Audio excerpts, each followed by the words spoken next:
2000 साली उघड झालेल्या क्रिकेट मॅच फिक्सिंग प्रकरणी आरोपपत्र दाखल करण्यास दिल्ली पोलिसांना तब्बल 13 वर्ष लागली आहेत। 80 पानांच्या आरोपपत्रात दक्षिण आफ्रिकेचा माजी कॅप्टन हॅन्सी क्रोनियसह 5 सट्टेबाजांच्या नावाचा समावेश आहे। मात्र या आरोपपत्रामध्ये भारताचा माजी कॅप्टन मोहम्मद अझरुद्दीनचं नाव नाहीये।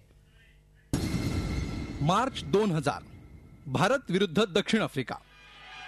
क्रिकेट स्टेडियमवर क्रिकेट प्रेमींची मोठी गर्दी होती। प्रत्येक बॉलवर प्रेक्षकांची उत्सुकता वाढत होती। मॅच कोण जिंकणार याकडे सर्वांचं लक्ष लागलं होतं। मात्र कोण हरणार कोण जिंकणार याचा फैसला आधीच झाला होता, कारण ही मॅच आधीच फिक्स झाली होती। दक्षिण आफ्रिका तसंच भारतीय टीम मधील काही खेळाडू त्यामध्ये सहभागी होते, पण दिल्ली पोलिसांची सट्टेबाजांवर करडी नजर होती।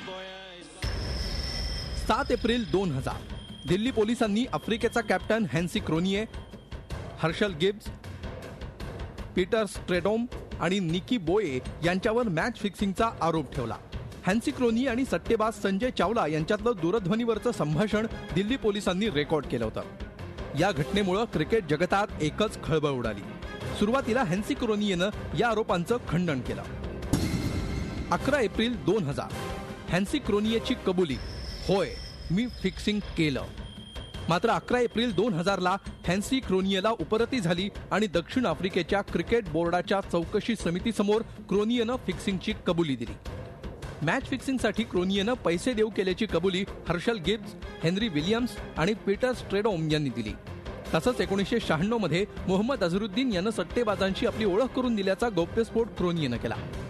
मात्र अझरुद्दीननं क्रोनियेचा आरोप फेटाळून लावला। पण आयकर खात्याच्या पथकानं भारतीय क्रिकेट टीमचे तत्कालीन प्रशिक्षक कपिल देव, अजय जडेजा, नयन मोंगिया आणि निखिल चोप्रा यांच्या घरावर छापे टाकले। पुढे सीबीआयच्या तपासात मोहम्मद अझरुद्दीन यानं अजय जडेजा आणि नयन मोंगियाच्या मदतीनं मॅच फिक्सिंग केल्याचं उघड झालं।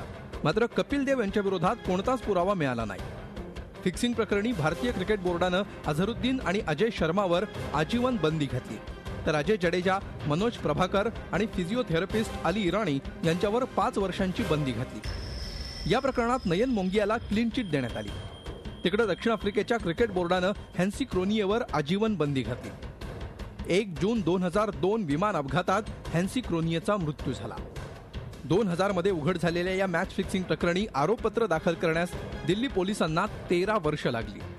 80 पानांच्या आरोपपत्रात दक्षिण आफ्रिकेच्या हॅन्सी क्रोनियेसह 5 सट्टेबाजांच्या नावांचा समावेश आहे। विशेष म्हणजे या आरोपपत्रात मोहम्मद अझरुद्दीनच्या नावाचा उल्लेख नसल्यामुळे आश्चर्य व्यक्त करण्यात येत आहे। Bureau report, Zee Media, Mumbai. झी 24 तास, एक पाऊल पुढे।